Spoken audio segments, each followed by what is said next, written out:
अगर आप भी चाहते हैं कि मां जानकी सीरीज का वीडियो आप लोगों तक सबसे पहले पहुंचे तो लाल बटन दबाकर चैनल को सब्सक्राइब जरूर करें और बेल आइकन दबाना न भूलें।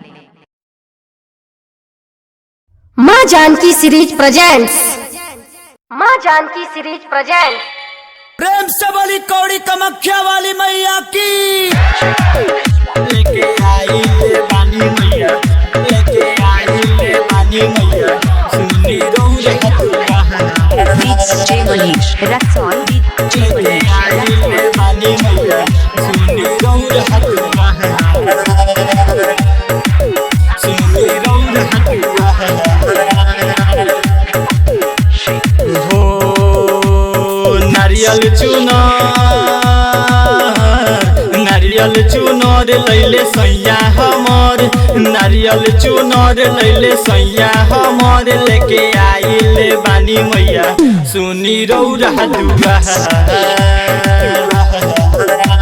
नारियल चुनर लैले सैया हमर, लेके आइले बानी मैया सुनी रौरा दुआ। लेके आइले बानी मैया सुनी रौरा दुआ। DJ Manish Raxol लेके आइले बानी मैया, लेके आइले बानी मैया सुनी रौरा दुआ। लेके आइले बानी मैया सुनी रौरा दुआ।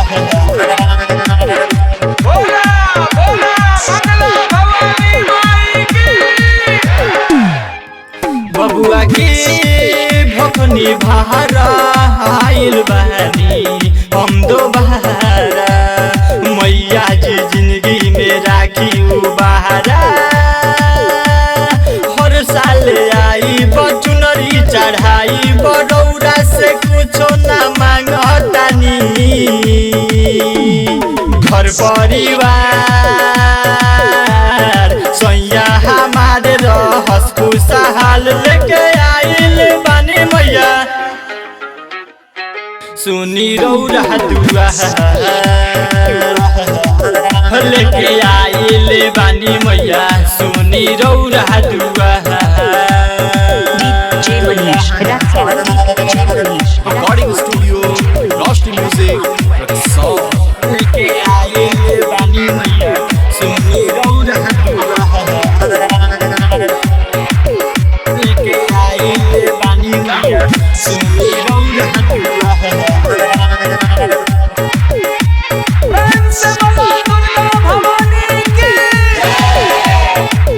मैया रानी होई दानी हमहू जानतानी, रौवे नु दिहल ह छोटका बालकावा,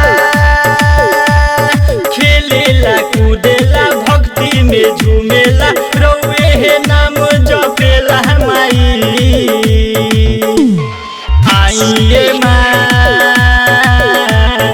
आइए माँ करे राउर इंतजार, लेके आइल बानी मैया सुनी रौरा दुआ। लेके आइल बानी मैया सुनी रौरा दुआ। DJ Manish Raxol लेके आइल बानी मैया, लेके आइल बानी मैया सुनी रौरा दुआ। लेके आइल बानी मैया सुनी रौरा दुआ। प्रेम से बोली कौड़ी कामाख्या वाली मैया की। करेला वैनी दर्शन काहे के कैनी देरी, राइटर मुकेश लिखले राउर गीतिया, गा के सुनावेले शीर्षोत्तम प्रेमी हो आइल बाड़े रौरे दुआरिया। राजू रमेश मूरत मनोज करे अर्जी बार बार, लेके आइल बानी मैया सुनी रौरा दुआ। लेके आइले बानी मैया सुनी रौरा दुआ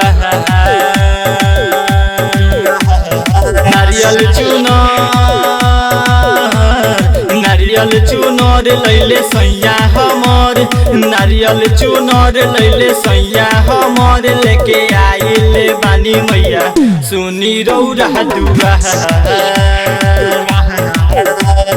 नारियल चुनर लैले सैया हमर लेके आइले बानी मैया सुनी रौरा दुआ लेके आइले बानी मैया सुनी रौरा दुआ मनीष